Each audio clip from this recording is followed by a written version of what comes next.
I'm Jenna Seery, a bookseller and associate producer of Poured Over, and today I am so excited to be joined by Karen Russell, who is the author of the Pulitzer Prize finalist Swamplandia, as well as a myriad of short story collections like Vampires in the Lemon Grove and St. Lucy's Home for Girls Raised by Wolves.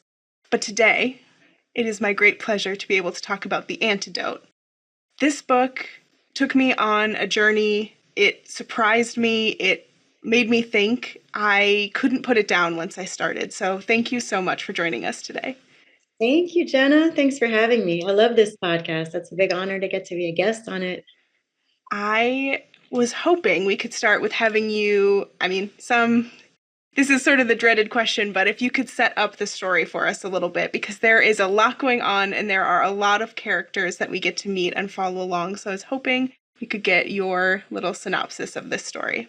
Oh, yes, I will do my very best. I feel like it is like a fifth grader. Plot summary eluded me, but in this book, there is certainly a lot happening. It opens up on Black Sunday, which is, I think, a storm a lot of people will be familiar with. This apocalyptic, historic dust storm that really buries multiple states in tons and tons of topsoil.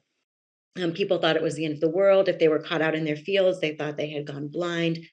So there are all kinds of harrowing stories about this extreme weather that sweeps the southern plains and reaches, dumps soil on Congress famously. There's a prairie witch. Not everyone's familiar with what that is, I realize. There's a woman who makes her living storing memories for people. She calls herself a vault. She's part of a network of these women. They live on the margins and they just kind of literally take deposits of what people can't bear to remember or stand to forget. So she's in a jail cell on Black Sunday. She wakes up and she realizes all of these memories, all of these lifetimes that she's housed for her customers are gone. And she sort of, speculates that somehow this storm has siphoned them out of her body into this whirlwind. So it's not like amnesia. She remembers her own lifetime, but that's all she has. She just has really this palm full of facts about her life. So it opens with this kind of bankruptcy of memory. That was all I knew for a long time about this book, writing it, was that it would be about a collapse of memory in the American West during the Great Depression, the Dust Bowl drought. And then she ends up, there's sort of a bunch of kind of lost souls who come together into a sort of found family. There's a young girl whose mother has been murdered in kind of this spree of killings in this region. She's come to live with her bachelor uncle, and she's just like this feral. She's a basketball captain. Her uncle is the only person whose farm has not been harmed by Black Sunday, which feels like great luck at first and starts to feel ominous, and maybe even supernatural. Why are all of these dust storms swerving to avoid only his farm? Why is he the only person who stands to make a crop? There's a scarecrow who's another point of view character who's as confused as anyone about what he's doing in this story. Sort of blinks awake during the Black Sunday storm and is, like a consciousness trapped in this doll. There's an FSA photographer who is sent by Roy Stryker as part of the New Deal documentary project, and to kind of make pictures of the suffering that is occurring in these plain states, and sort of the need for and the success of relief programs that are part of FDR's New Deal. And so it's they're disparate point of view characters, and they all find themselves united in the same mystery. Every time I started a new chapter and met a new character, I was just like, yep, this is what I need. This is the next layer of the story. I loved getting to meet all these different voices and hear how differently they were reacting to the same things, and sort of the layers that they were able to add for each other. And as we were going through, I was really struck by how different each voice was and how differently it felt to read each character's perspective. But I was wondering sort of how these voices came to you. Did you have a clear idea of one of them first, or did they sort of pop up all together? Yeah, I'm so glad to hear that, because that is a real challenge, right? They're all first person points of view. And like you don't want them to sort of kind of collapse into the authorial point of view. I heard the Prairie Witch's voice first, like really distinctly, and the others were surprised. I got the idea for this book when I was finishing my first novel, Swamplandia, And I tried to write it. It never took off. I tried in the third person. Nothing was happening. So this is sort of like the draft that rose from the ashes, like a phoenix that, or I don't like a dust bowl phoenix. I don't know what the analogy is. Like during the pandemic, I sort of started fresh. I had kind of given up on this novel a couple times and successively abandoned it. And I think it really was just hearing this. She's a childless mother. She's someone whose child was stolen from her at a home for unwed mothers. And it's the space that left inside her that she's really renting out to her customers. That's like she is like a vault, and she stores kind of their precious memories, also their traumatic ones, in that emptiness, in that empty place that loss left. And so somehow I felt like it had something to do with becoming a mother myself. I think that suddenly I felt like I understood this character in a deeper way. The cat was the biggest surprise. I'm so sorry. The cat would be so upset that I didn't mention that there's also a cat narrator a little deeper Yes. in the story. At like a real dark moment, I was like, perhaps the cat was supposed to narrate this whole book, which is like just what a cat would want you to think, Hmm. Yes, I love the way that they weave together. I think that it adds so much heart to the story to be able to be within the perspective of each of these characters. And I think, sure, there is a version of this book maybe told in a third person, grand, omniscient narrator, but there's something about the closeness that we can get, the intimacy of being able to really know each of these characters at perhaps some of the most challenging points of their entire lives. Yes, thank you, Jenna. I mean, I thought about that so much too. There's a kind of confessional energy throughout this book, and you're reading some deposits, what people would sort of, they speak into this green ear horn, and then their memories funnel out of their bodies and into these witches, right? And so I was thinking, what are those things that are so deeply private, that are so hard, that secret cargo every person has? And I just really do think that felt like almost universal to me. I'm sure everyone has like a page of their own life story that if they could just put it out of their minds temporarily, they might do it. I certainly do. And thinking about what that might be, for each character. They're also, I mean, they're really bewildered by their fortune in this book, right? So you have this farmer who's always been a zero yield man. He's always struggled to make anything grow. And suddenly he has this lush wheat crop. And you might, it's sort of like the book of Job in reverse. And it's quite terrifying to him. He's really unsettled by it. He says, extreme luck is extremely lonely. And he sort of feels walled off from everyone around him.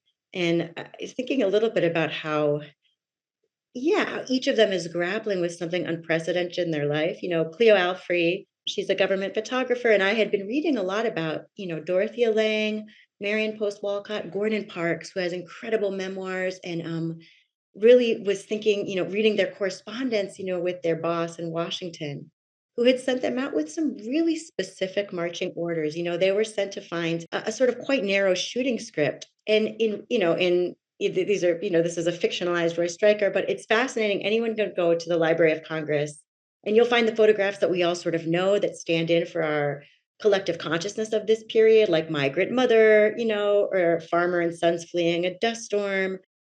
And then you'll also find this shadow archive of hole punched images that were never printed, never published, almost like these unborn photographs, right? Like the memories that never entered our collective understanding of this time.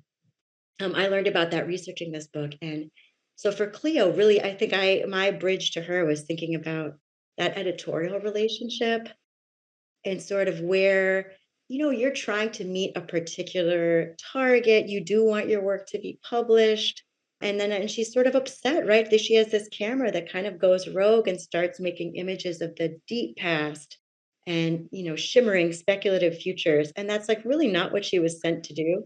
And the book itself felt that way a little bit to me.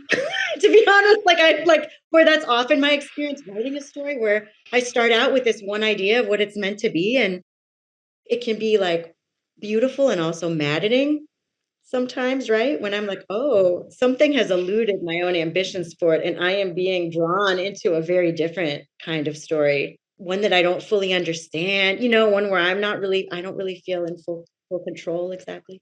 I love that sort of connection between the two things because it does so often seem like when we really are meant to be doing something like creating a specific work or a goal or art that we don't always know, or what we think we know and what we think we want are not actually what that thing needs to be. Right. There's a real humility to that also. And I think with this book, it felt so different than other things I've written because I had so many inputs from different kinds of like very brilliant people, other books. I did do research in books, but I also just had conversations with soil scientists and activists, the Pawnee historian James Ridingen. I could not have written this book without his help. Brock Anderson, who's a Lakota, Nebraska historian, helped me with the section in the Milford Unwed Mothers Home. I got to visit the U.S. Indian Industrial Boarding School at Genoa. And so I learned a lot from it. It just felt like people were so incredibly generous with their knowledge and also with their imaginations. So that was interesting too. I think there were certain elements that are in this book that it's not, it felt like I was led by these conversations in a direction that I could not have anticipated. And sounds so obvious, right? But, there is this time traveling camera and Cleo Alfrey is making these photographs of, beautiful futures. And that was a real challenge for me. It's much easier, I think, today to imagine a dystopia than some world of some flourishing world for a lot of us. And so I couldn't have done that alone. So I think people think sometimes of novels as these really solitary projects, and they are in some sense, but this felt like deeply collaborative to me. I love getting to hear that about your research process and about, the connections you were able to make, because I always consider myself like a very rabbit hole reader. Like if I'm reading, I'm also Googling because I need to be knowing what's going on. And I feel like your work really allows us that like safe space to be like, you have set up, you have done the research, you put us in the right place. But it just like sparks our curiosity to be like, well, what else? What more? Oh, I'm so glad. I'm that way too. And I mean, there's tough to always identify where research becomes procrastination for me.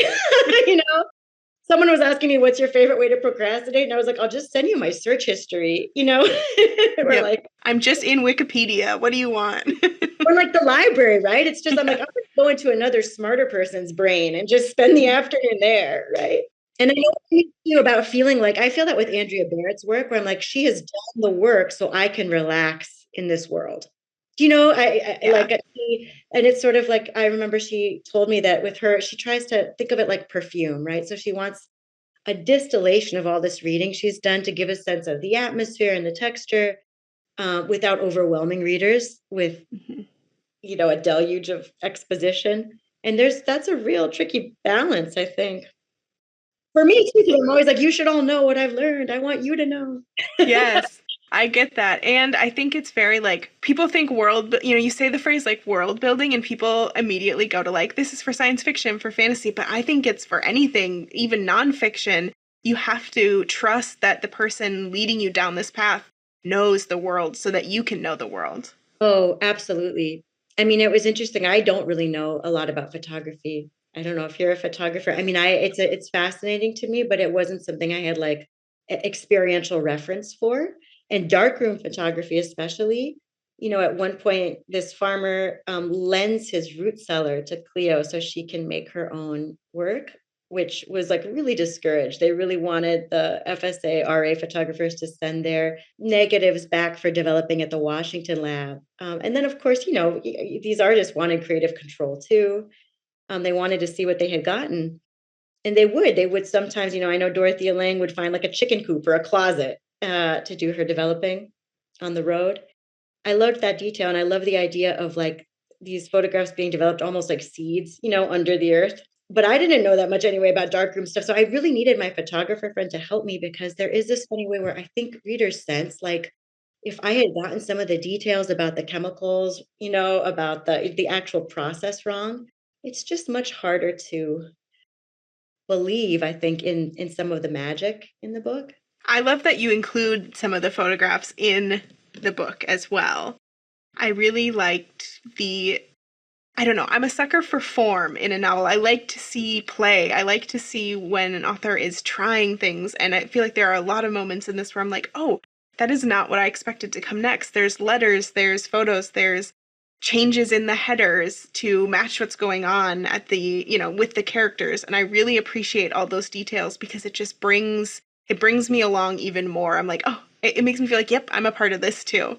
Oh, thank you. I mean, I know two books I know we both love because I've listened to your brilliant interviews with Kaveh Akbar and Louise Erdrich. But these are recent books. Martyr, the Dream Dialogues were such a surprise to me.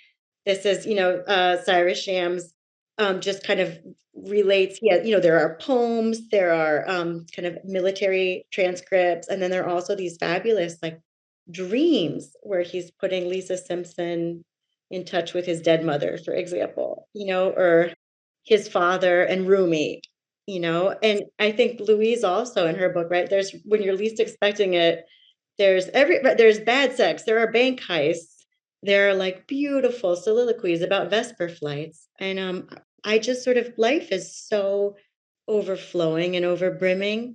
And what I do love about novels is that they're capacious in that way. I think stories have to do some ruthless work. And in novels, I do think there's a little more latitude, there's a little more elasticity for both seriousness and play. I love that. I love short stories as well. I was just talking to Torrey Peters about her new story collection, Stag Dance, and just going through some of the, the joys in getting to write in a shorter form. But I know for you coming back to the novel after, some time away after Swamplandia, I'm sure that was, was there nervousness or anticipation in putting out another book in this way? I think so in part too, because I have story collections and a novella. And I really think I sort of, for a little while, I was like, you know what? I'm actually a story writer. I'm not a novelist. It's nice that people call me a novelist for doing it once. Like you would never be like, omelet chef if someone made a single omelet. I don't know. It just felt like it felt like kind and also like unearned to me in some way. I felt so much more at home in the story form. And then I think this particular book it just had big work to do, or it seemed to really want this polyphony inside it. And so I am grateful that I found my way back into and through it. But I was joking, it feels a little bit relative to like a short story where it's like this little snow globe universe and you can walk the perimeter, you know what it is. A novel, I don't know. It was like having my nose smashed to a mural. And revising it also felt that way. I was like, is it getting better? What's happening up there? Like it's who can hold it? No one can hold it, right? So I find it. I think some people really are cathedral builders naturally that way, and I wouldn't say that's how I would self-identify. I think you needed the space for the themes. I mean, there's so much in this book that I think it would be a disservice to what you're trying to do to try to truncate down. Yeah. And I mean, it's certainly not a full 360 either, but I did want to sort of suggest that there's a lot that has been forgotten that can be recovered. There's a lot, not just like kind of buried horrors. I think that was a lesson of this book. When I started it, even looking at these hole punched photographs or thinking about these witches who have these real holes inside them, inside their hearts, right? Like these sort of losses that do feel sometimes irreversible. I think I was prepared for, like some really difficult reckonings with the past. And a big surprise to me was joy, right? A big surprise to me was feeling like there are a lot of living possibilities too, right? There are a lot of, certain stories that we tell foreclose other we can't really see around these blinders that get installed very early for some of us. So that was exciting. Like I felt like I was always pulling like infrastructure out also and doing a lot of unlearning as I was learning about this period. I think especially when we come to talking about climate and sort of the ecological discussions in this book, it's very easy to get so bogged down in the catastrophic. And that's not to say that that's not there or that that's not real, but there is still a hopefulness. Oh, totally. I know. And I'm just looking, I wanted to read this one quote because to that point, and it's, I spoke to someone named Mimi Castile here. She's a farmer and a vintner here in Salem, Oregon. And I didn't know anything about soil. I mean, I thought I went to really good schools. Like I knew zero about photosynthesis. Like, and I didn't know that soil is alive, right? So she said, a single teaspoon contains more microorganisms than every human on Earth. and a quarter of the Earth's biodiversity exists underground. So this was like shocking information to me, you know, that it's not just dirt. And she also insisted that there's nothing more possible than driving the system towards better health. The energy currency that's common to all life on Earth is going to start pushing things however it needs to. We can self destruct or we can manifest huge amounts of energy to make change. And I think that was very hopeful to me to hear that, oh, wait a second, look, like when you support life's processes, right? When you sort of understand photosynthesis and how important it is to kind of create policies and living that supports that process that gives us everything, then there is abundance for all, you know? And I think that that was encouraging to me. You know, she talked a lot about how much soil can do to mitigate the worst effects of climate change. And that when you have these healthy biodiverse soils with living roots, you hold water and carbon in the ground. You know, organic matter comes back. Not, it's not, you know, overnight, but like in a decade, you know, things can look really different. And the way that healthy soil can help, you know, lower temperatures locally. So all of this was news to me.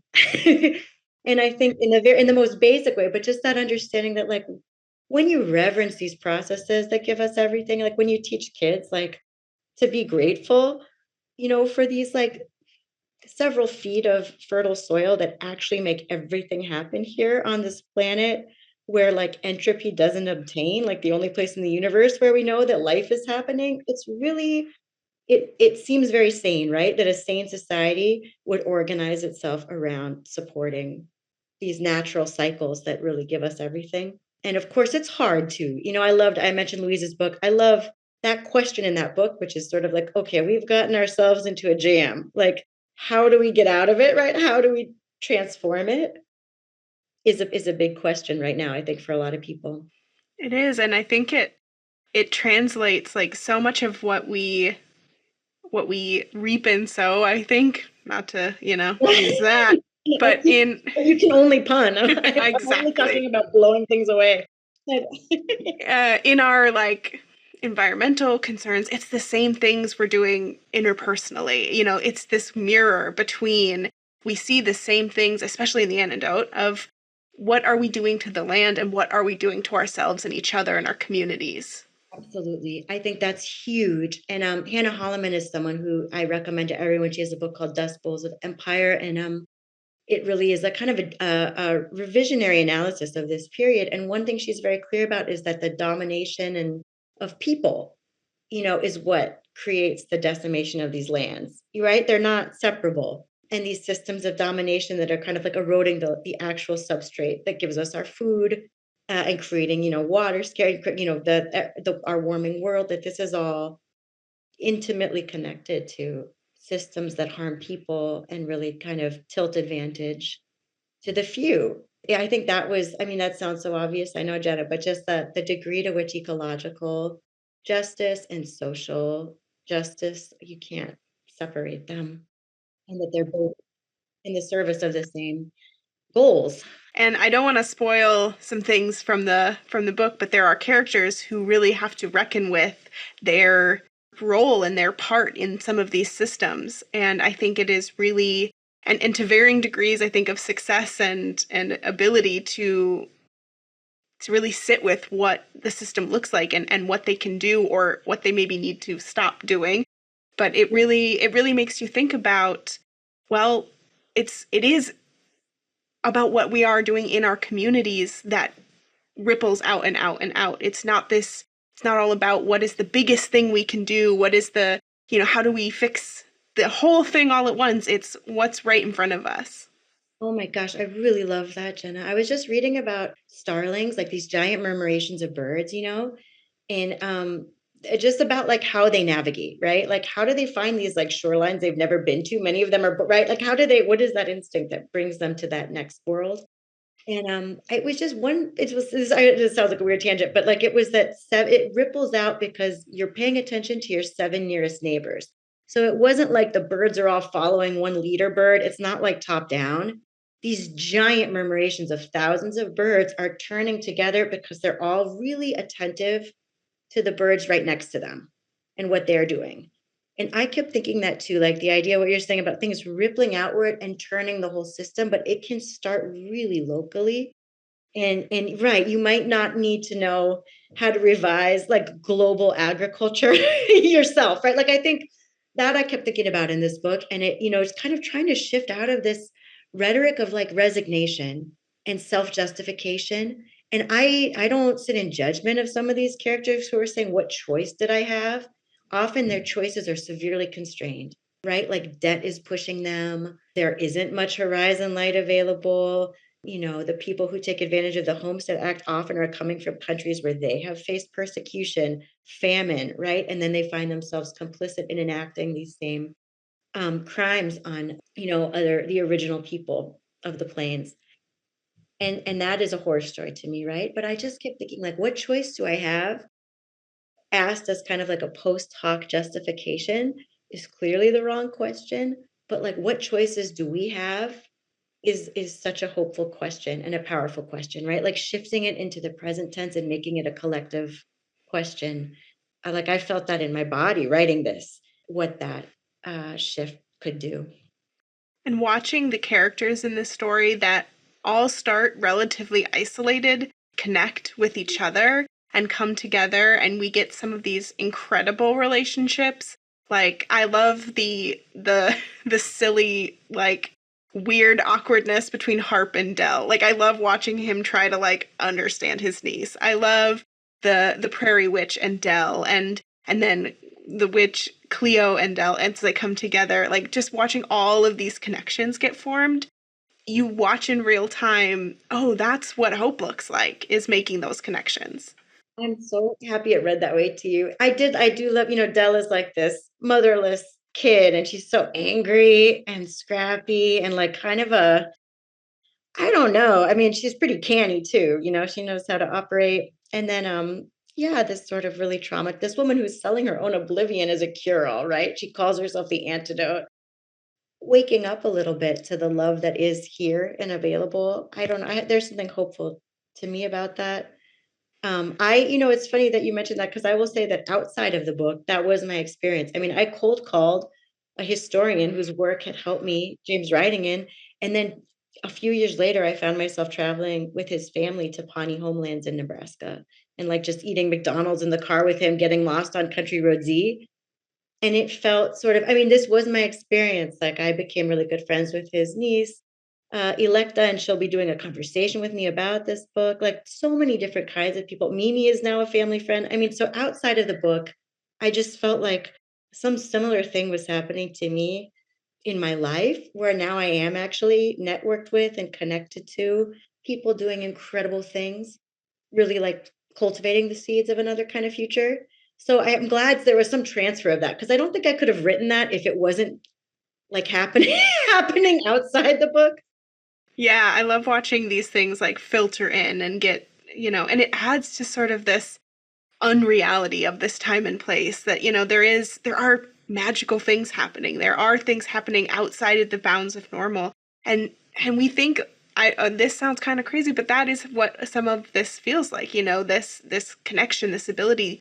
In many times in our lives, that feels unreal as well. It feels so difficult and so outside the bounds of what we're used to, that maybe that isn't that different from a camera that can take a picture of the past. I really think that's true, right? And people can become so committed to their own stories about who they are and what is possible.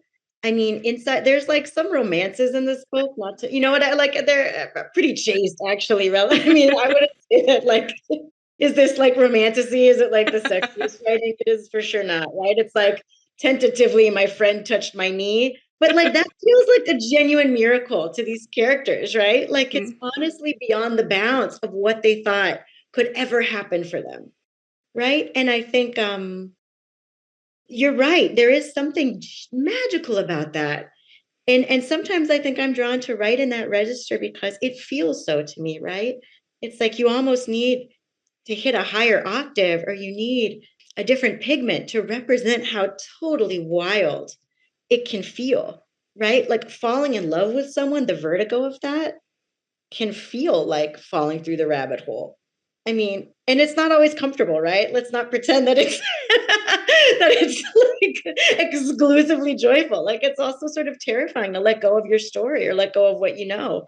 And I think that was sort of both of those things, right? Like, I think it can be thrilling to step into this place where you think, oh, something might be possible that's different, something different than before can happen here. And then it's a little scary too, right? I mean, misery can feel like quite snug and familiar, right? I think it's hard, or saying like I might have some responsibility to the past, even if I wasn't alive, right? Even if I wasn't the agent of this destruction, I've benefited from it. How can I start to put things right? I think that is such an incredibly hopeful position, and also like, and it comes with fear too, you know. It's a new place to be, I think, for these characters. Whenever I leave these kinds of stories, I don't need everything to be wrapped up and like perfect and feel like, okay, here we go. But I like to leave being like, I think they're going to be okay. And that's the kind of hope that I'm looking for at the end of things, that there is still possibility for these characters who, at the start, many of them, I think, would have said, this is the end. This is it. Like, there is nothing after this. And to watch those perspectives grow and change, it really is something magical. Yeah, I know that the root of apocalyptic is revelation, and I found myself thinking about that too. I think this is a time truly like we see it everywhere. I have to guard against my own tendency at 4 a.m. to rehearse for the exact future that I don't want to see. Do you know what I mean? Like to sort of generate. I'm really great at jumping from 2025 to some future hell world. It doesn't take any effort at all. And so, I mean, even just, I was like, with the camera that we all come installed with, right? If you can point it at a different horizon and try to make as vibrant and vivid, yeah, some picture of the world you would like to leave for your kids or your grandkids, your friends, other beings, you know, it is effortful, right? But it's like, I think that is something that I think that's the work for a lot of us right now, is to try to make that vision more plausible, more vibrant than whatever, you know, cannibals on the road comes really too easily into a lot of us right now. Right. Yeah, we're really. I'm not ready for Mad Max quite yet. In No, that. no, I guess that's what I mean, right? Like, that's not the world you want to be preparing for, right? Just like, let's Yes. rehearse another one. Like, Yes. And I think that that brings us to literature so often. That is one of my greatest ways to feel that connection and to feel that hope and that future, is to look to literature, to look to, what people are writing now and what people wrote in 1933, in 1919, in these terrible times. There was still, people were writing and they were creating in the same way. yes. I know it's interesting, right? Whenever anyone asks me about writer's block, I will think about like the writers that were like in actual prisons, or right, like they were starving. They had these incredibly difficult conditions, and even though it seems like a pretty perverse use of one's like, right, like a weird caloric expenditure would be to write longhand when you're in a cage, or like in these unbelievable nightmarish conditions, that's still some that creative energy was still flowing out of people, and that wish to connect, right? Like across centuries and continents. It's really amazing. Yeah, I really, and I sort of, I loved Louise's book. The ending felt very hopeful to me too, right? That like I think technology too, which a lot of us have been trained to fear, it's, when it's sort of like put to the right use, or when there are other values guiding it, I think I don't think we all have to fear like our future domination with quite the intensity that Not yet. Not yet. We've got time. or We've got it. it's not inevitable, right? I Right. guess Yeah. that Yeah. it's not inevitable. Since we're talking a little bit about, these creative people and the creating art, I'd love to ask you a little bit about some of your writing influences and some things you've been loving recently.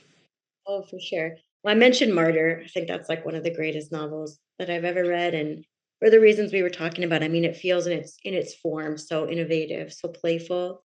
This isn't out yet, but I just read a book called Canon, a non-binary epic by Paige Lewis, and it's it's incredible. I mean, it's tonally like such a delight. Like, genuinely, every chapter header, every line surprised and delighted me.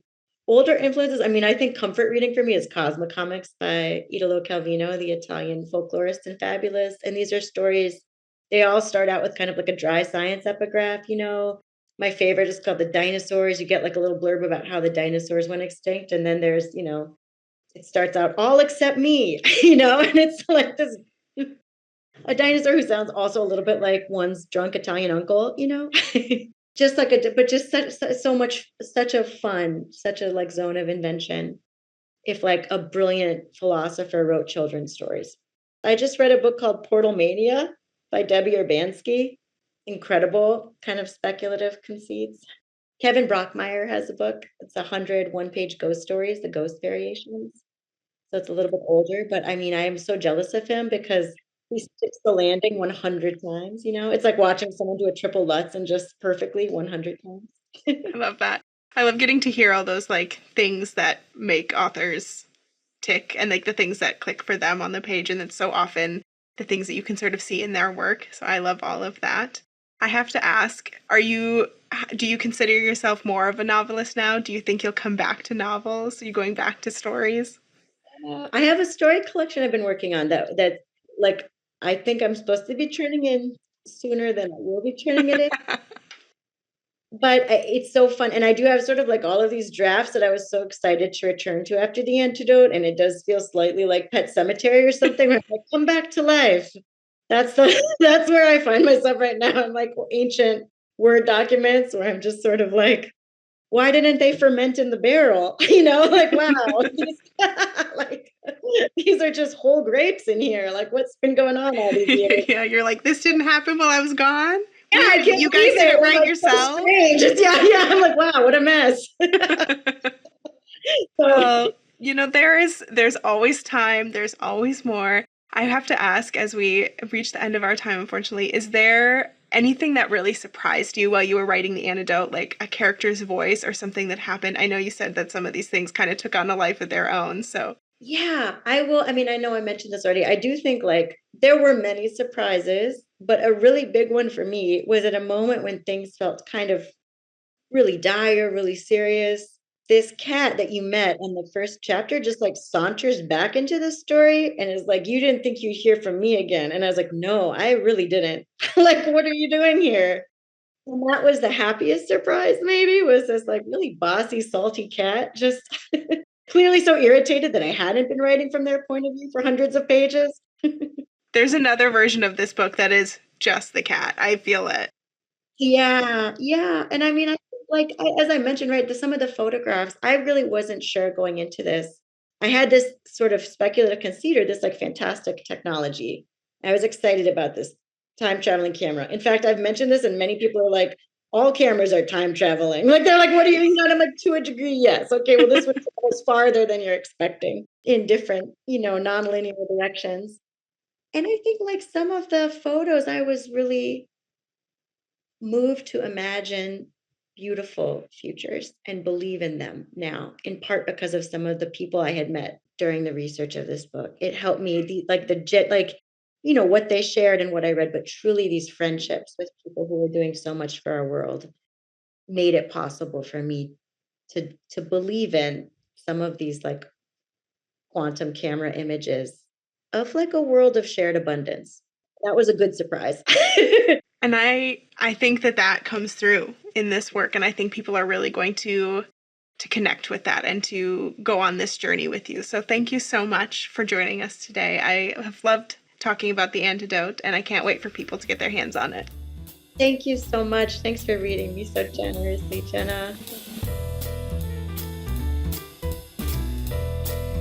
Thank you for listening. Poured Over is a Barnes & Noble production. To help other readers find us, please rate and review the show wherever you listen to podcasts.